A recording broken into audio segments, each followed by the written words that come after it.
Hello, I'm Sydney, And I'm Samantha. no last name given, and we are two sisters, one podcast. And we have to apologize for our nearly month-long hiatus when school literally got so crazy we had no time to Tests record. and papers all around, so we finally got to a point where we were like, okay, we have a weekend, we can do this, don't have any work to do. Well, okay, I don't have any work to do, but we got to a point where we could finally talk about a movie, and, well, we had to order it as well because we really wanted to talk about it for Halloween, but that kind of got ixnayed with the whole homework thing, so, 1 week later, talking about Halloween, we decided to watch Casper Meets Wendy, which is a direct-to-home VHS release of a sequel. It is the sequel to Casper the Friendly Ghost, I believe. With Christina Ricci. Yeah, but we grew up watching this instead. We never watched the first one. We were like, this is the movie, this is the stuff, we like this instead.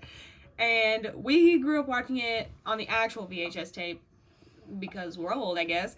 And one thing that we noticed, we ordered this DVD off of Amazon, and it was brand new, and it was $68 because for some reason, straight to VHS sequels are a hot commodity these days. And so we put it in the DVD player, and we were sitting there and we were watching, and it starts, and there were credits at the beginning, and they're kind of like there's a ghost flying around, and it looks Halloween-esque, I guess.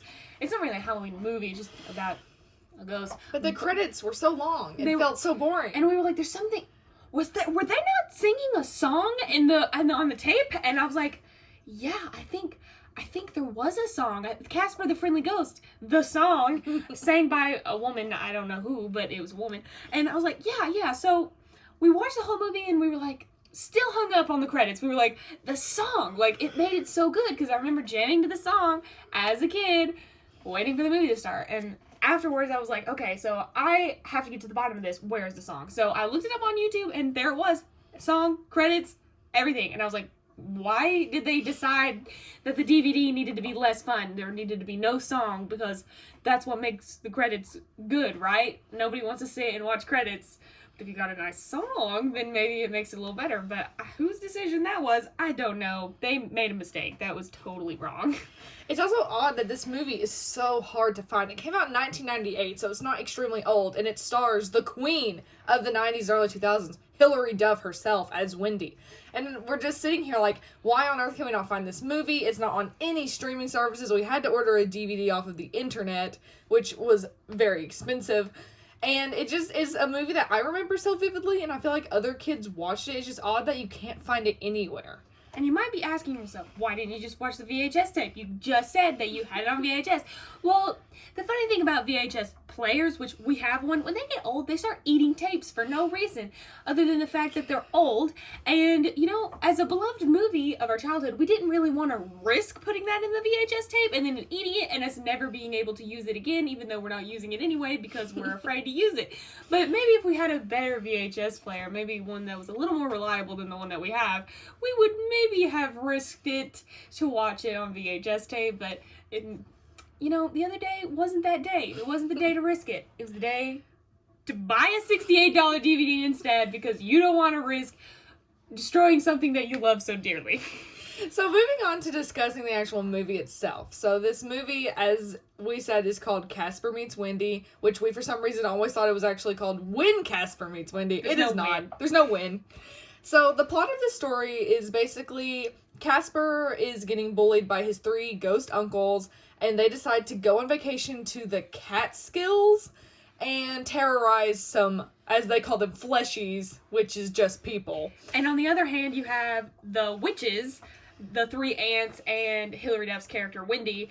They, for some reason, this guy, Desmond Spellman, is obsessed with finding Wendy because according to his magic mirror... It's very Snow White. According to his magic mirror, Wendy's the best witch that there is. He has now...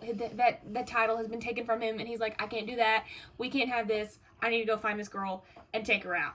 So, the aunts find out that Desmond Spellman is after Wendy because his 2 goons that he makes with a food processor show up and are like, we need Wendy because Desmond Spellman, and they were like, poop. And so they end up going to the same place that the ghost went to hide. and be in hiding. So Desmond Spellman, the worst person ever, because they shudder at the name, can't come and get them. So basically, they end up in the same resort in the Catskills. Casper's still being bullied. Wendy is basically being held prisoner. They both decide to go have some self-reflection in a random barn on the grounds of the camp. They meet each other. Wendy can't do magic. The witches can't do magic because apparently Desmond Spellman has a magical radar that can detect magic, and apparently they are the only people doing magic on the whole world, and he can find them if they do what they consider big magic. Which is magic with wands. So Except for not the ants do it with not wands because they're more powerful. It's not made 100% clear. The rules of magic are the difference between big and small magic. So they meet, they become friends, they get into some shenanigans together, they stand up to this absolute turd of a boy named Josh, who wants to like have Wendy as his girlfriend and take her to the dance, and she's like, I don't want to go to the dance with you, Josh. Because he was a jerk and stole someone else's video game at the arcade. So basically, you find out that there's a long-standing hatred, a long-standing beef between witches and ghosts, which Ghosts shudder weird. at the name of witch. Witches shudder at the name of ghost. There's lots of fear going on. It's very odd. So Casper and Wendy come up with a plan to make their aunts and uncles friends. And so the ghosts possess 3 men and go to this dance, and they meet the witches, and they fall in love. Kind of, or at least they're flirty. And then it all blows up in their face. Desmond Spellman finds Wendy. He's trying to throw her into the eternal abyss so that she can never return, and he will be the best witch. Which is odd that he calls himself a witch, because later the witches say the word warlock, which is typically considered a male witch. But he's like, I'm the best witch of all time. I'm like, progressive of you to say, Desmond Spellman. So he finds Wendy. All is resolved in the end. We're not going to give away the ending, but all is resolved. It's a kid's movie. I'm sure you can understand what happens at the end. And Wendy and Casper part ways as friends. Yeah, that's kind of strange. Like, she's like, you'll find some other girl to rescue, and you'll forget all about me. And I'm like, okay, this ends with them not being together. Not together in a romantic kind of way, because that'd be weird. But Except like, kind of at the dance. Yeah, but like, you know, they don't end up being in the same place, which I was like, that's odd. I don't remember that. That's weird. I wish, because it's a kid's movie, right? You want them to be friends. You want them to be in the same place so they can continue being friends. But no, they go their separate ways. And I was like, well, okay then. Okay. So the next thing we kind of wanted to touch on was the graphics in the movie. So as we've said, this movie came out in 1998. It was direct to VHS. So the budget was probably very low. You would expect the graphics to be really bad. Really, really bad. And they're actually not too terrible for a 90s film that was straight to VHS with I mean, no like, budget. it's surprising how good they were. Especially considering 4 characters are literally ghosts. Yeah, and they don't... I mean, they look like a cartoon. They look like a cartoon ghost, but they also look 3D. They can interact with the world around them, so it doesn't look super awkward. They look pretty good. The magic that the witches do looks pretty realistic. I mean, it's mostly just like sparkles and then things happen. The only time that it really looked weird. So when they first get to the cabin, they're like, let's redecorate the cabin, make it look spooky. You know, they're witches. And so they're doing the magic, and it's like they shoot it, and then it cuts to a wall, and then all of a sudden it's like it flashes and it turns to spooky. And then they're like, okay, then they're doing the wall that they're standing in front of, and they do that, and it looks faker than the other 3 walls that they did. And I was like, maybe we shouldn't have done it like that. I would say the worst graphics, or the worst scene for graphics, were when they had shots of the witches flying in the sky, because it was very clearly very green screen. 4 people on brooms in the studio and a fan with a fan. And every time that they were in the air, there was just like a fan, and like I was like, it looks like there's just a fan. There's also like later a scene of Wendy broom surfing, and she puts the broom literally completely behind her body with bent legs, and the broom stays on her feet. And I'm like, that's not. I feel like that's not possible. Even if you were a witch, I feel like broom surfing would require your legs to remain straight. You know, I mean, you have to consider some semblance of physics when you're trying to make people look like they're flying. The movie also is very 90s. So I don't know how many people listen to this are younger than us. I was born the year this movie came out, so I was watching it as a kid in the early 2000s, which was probably the peak of Hilary Duff's career. You know, around the Lizzie McGuire era, which we watched some of. But it's very 90s. The clothing is very cute. A lot of the stuff Wendy wears is adorable. A lot of overalls, bucket hats, some sweaters, chunky shoes, a lot of jeans, a lot of denim. The epitome of fashion. Very cute. But with that also comes a lot of weird humor from the 90s where they're trying to use, like, slang or fun, hip terms that kids would use, but it just kind of falls flat, especially now. You're just like, oh, it's 2020. Wow. That's a weird word to use. There's also just a lot of just outdated humor, and I feel like it was mostly written for adults watching it in the 90s, so it's even more outdated than humor written for adults today. But overall, it's still good. There's a lot of stuff that makes you laugh just because of how outdated it seems. But it does not make the movie worse in any way. Like, it's still a good watch. So, I would watch it. Well, we just watched it, and it was still good. So, the next thing... So, at the beginning of the movie, how you get introduced to the witches is Wendy wakes up, and she's like, oh, it's too early to get up, but, like, I gotta get up. And so she's getting up, and she's, like, looking around her room for this present that she has that's wrapped with a bow. It's a birthday present. And so she's like, I gotta go. I gotta get up. She gets dressed. She, in this very cute jumpsuit that's red. And she grabs the present and she's like running outside and she's waiting on the paperboy. And her aunts, for some reason, shoot some green slime at the paperboy. And it causes the newspapers to swat him, beat him a little bit. And Wendy's all mad because she just wanted to give him a birthday present. And then he calls her a freak. And then drives away, doesn't take the present. And I remember this very vividly. Even if I hadn't have seen the movie, I could have described what just happened from watching it as a kid. But I was like, I thought that the paperboy had more to do with the story. Like, I don't know if I just remembered wrong or what, but I was like, oh, he just leaves, and then that's the last you see of him. For some reason, I just remembered him being important, but he just wasn't important. When we brought up watching this movie for Halloween and trying to do a podcast for it, I was trying to remember scenes from the movie that I thought were important or remembered from when I was a kid, and the paperboy scene is definitely one of them.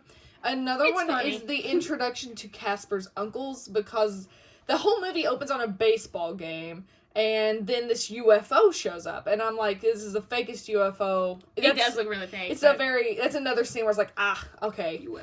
But then this alien comes down, and they're harassing the people, but then it turns out that the alien and the UFO were actually just Casper's uncles transforming into something like that, because apparently they have the ability to change what they look like. And it has these like notes.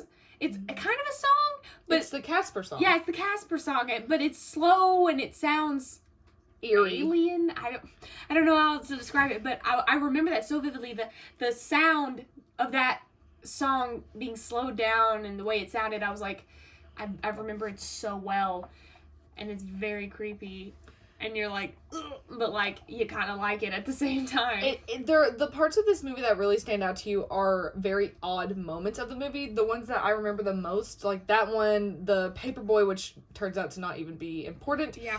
When they get to the Catskills Resort, the witches turn a woman into a goat so they can take her cabin. Very memorable. And it got to that part and I was like, oh yeah, they turn her into a goat. Like, I vividly remember this happening. Also the part where Spellman makes his henchman, goons. He uses a food processor. And then Erlenmeyer flask. And then he pours these two colored liquids into a boiling pot, and then he pours the pot into a food processor, and then he, food processes it, and then he pours it into this cup, and then he walks up this flight of stairs, and he pours it from like 10 feet up, and it pours out, and it makes these two guys. But you forgot where he literally holds his metal tumbler for coffee into the sky for it to be struck by lightning. Yes, it was like so funny, and you could tell that the sky was not actually stormy because the way it looked so weird. Like the sky, from where they were trying to make it look dark, I guess it looked kind of purple, instead of black. Dark. And I was like, yeah, okay, that's a sunny day, but we don't gotta talk about that if it makes if you don't. But now that we brought up Desmond Spellman again, he is literally one of my favorite things about this movie because he is a true villain. And one thing I really appreciate in movies or TV shows is when a villain is just the truest form of villain. Just bad. They're just bad. There's no redemption. They just have evil intentions. They bite the dust at the end. And he also has a very good voice. That was just something I just thought of. I was like, I really liked his voice. And one of the things that we've been talking about for literally a couple of weeks is that villains need to have the right voice, depending on what kind of villain they are. And this guy, he wasn't, like a sexy villain. He wasn't. He was a very over-the-top, rich, power-hungry villain. Yeah, and his voice just was so perfect for that specific type of villain. And there are some other villains that don't have good voices, but this one was definitely a good pick. And I thought he looked the part too. Like he had the slicked back hair and the mustache. Yeah, he had a mustache and a mole on his. When he comes in at the end, he's wearing like this big coat. Like he looked. Looks like really he's good. At least got one cashmere scarf on. At least a cool million in the bank. Like he looked so good for that part. But not only is his villain a good villain, but another aspect of his villainy that I really appreciate is his version of a magic mirror, which just has a man in it who just beatboxes and raps. He was so funny and so different than what you would expect, and he kind of roasted him a couple of times, was a little bit sassy, and I can appreciate that. He also looked Egyptian. Did you think he looked Egyptian? He did a He was little wearing bit. like this hat that the Egyptian hats where they're fitted at the forehead, but then they go out and then they're wider at the top. You may know what I'm talking about, but his hat was very Egyptian. Another thing that I found funny about the mirror is that he wouldn't give him necessarily straightforward answers or tell him exactly what he wanted to know. Like when Desmond asks, how can I find her? Where is Wendy? I need to find her. And he's like, I can't tell you where she is, but she made friends with a ghost, if that's helpful at all. Probably not. Yeah, he was like, well, I can't give you that, but I can give you this. But he just roasts him a little bit. He raps for some reason. He's so funny. But everything he does is in some sort of rhyme or meter or. It's very funny. And I thought it really enhanced the villain aspect because it just makes Desmond look almost like a buffoon. Because he really doesn't know what's going on, and he also uses just a straight up radar scanner to try and find the magic. The radar scanner, okay, I get the radar scanner, but are you trying to? You're trying to world build with me, right? Okay, so I'm to believe that there are ghosts, there are witches, and there are bad witches. And then you're showing me this magical radar that detects magic, and there's only one blip on it, and it's them? Okay, so if you're trying to build this world where there are witches and ghosts, where are all the other witches and ghosts? You know what I mean? If you're gonna try and convince me that this world has witches, and then you show me a radar of the entire planet, and the only blip is in New York, where the 4 witches we know of are, that's not very convincing to me as an adult that there are other witches. Now, as a kid, I was like, ooh, the blip. But, I'm not 7 anymore, and I can understand what world building is. So, the last thing we really wanted to talk about was our favorite parts of the movies. So, my favorite part was when people are showing up to the dance or party or whatever you want to call it. Casper, one of the ways that he is trying to get his uncles to hang out with the witches without them knowing that they're witches, is that he's like, he was like, I heard that your record for the longest possession has been beaten. And they're like, what? That can't be. We can't have this happen. We need to get our record back. And Casper's like, how about you do it at the dance tonight? And they're like, perfect opportunity. So when these 3 guys, or fleshies, show up to the party, the three uncles are like, okay, this is our opportunity. So they possess these three guys. And while they're possessed, they hang out with the witches. And they dance and they schmooze and, you know, whatever. They mini donut together, Yeah. whatever that means. And that was just my favorite part. I thought it was so funny, the ghosts being in the, like, possessing the humans, because clearly that was their voice actors, and that was just an opportunity to get their voice actors on the screen, because... And you can also tell that they had kind of modeled the ghosts after the voice actors, so that when they possess them, they kind of matched up.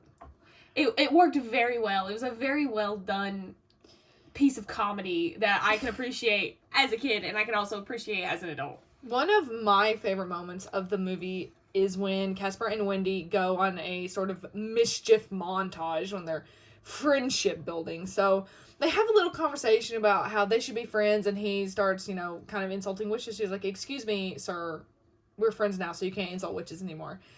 They broom surf in the sky. They have Casper jump off of a diving board and cannonball invisibly into the pool and soak Wendy's aunts in water. They end up covering Josh in ketchup and throwing him into the... they don't throw him into the pool. He lands on the woman, and then the guy throws him into the pool. So basically, Josh had just been a creep and was like, you're going to the dance with me. And she was like, no. And he's like, what? Have you met someone else? She's like, yeah, I'm going with somebody else. What are you going to do about it? And he, like, kind of grabs her arm aggressively and is like, you're going to the dance with me. And I'm like, cool it, Josh. You're like 11 years old. Yeah. And so Wendy and Casper spray ketchup on him.